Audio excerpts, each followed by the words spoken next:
ko na hindi nag-video. But anyways, update, life update. It's already 6 p.m. and sabi ko, parang na-miss ko nang mag-TS. Alam mo yun, parang vibe lang lang. So, ating first peak tonight is Cornelia Street. I sit casually in the car. A fresh page on the desk, feeling in the blank.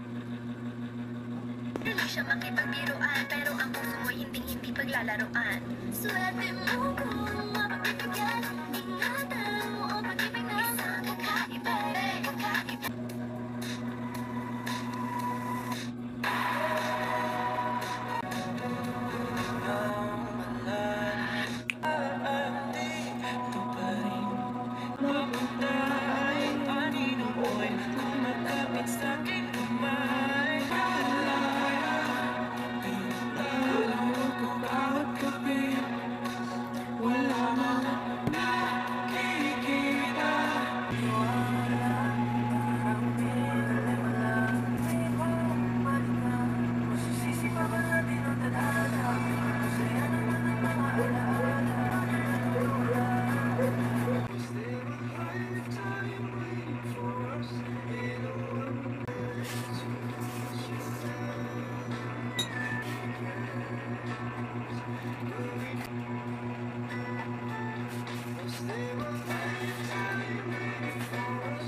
Hi guys, so another morning and actually lunch na. Anyways, may share kasi ako. Diba kahapon, kagabi din naman na YouTube din naman ako. Tapos tingnan nyo tong bagong update ng YouTube kasi ang cute. Ito siya. Ito, look very cute.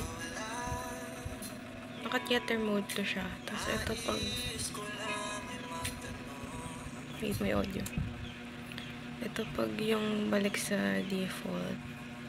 Yung sa default parang same din naman siya. Nag-iba lang siya dito. Pero pag theater mo, tapos tinan nyo yung placement. Ayan. Tapos ko lang mag-journal and na ko na parang gusto ko na mag-start mag-journal. Actually, nung nakaraan pa ako meron na to.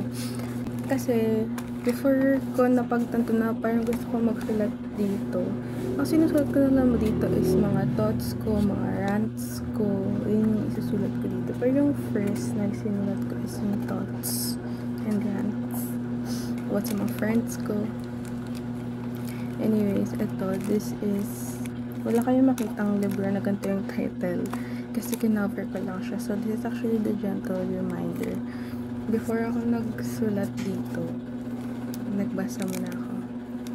Actually, nung nakaraan pa, diba, yung sa vlog ko na nag-unboxing kami. Kaso, tinamad ako magbasa nung umuwi na ako dito nung summer na.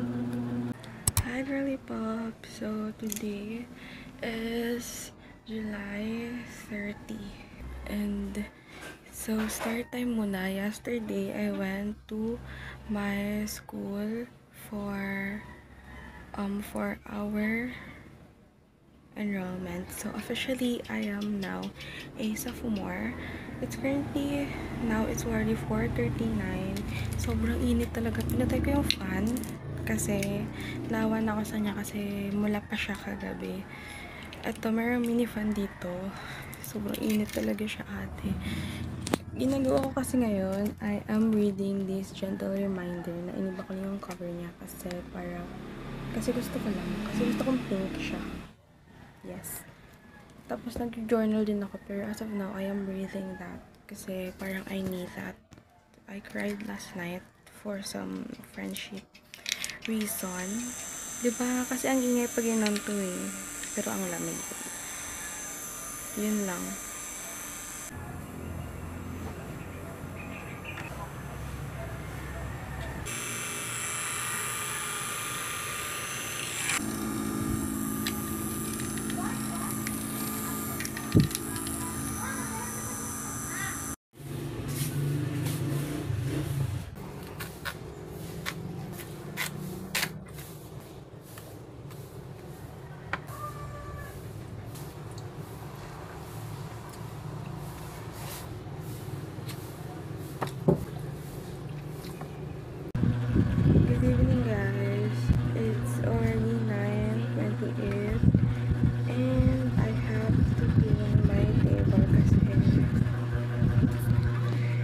kasi yung situation ng table ko, wala na space yung laptop ko.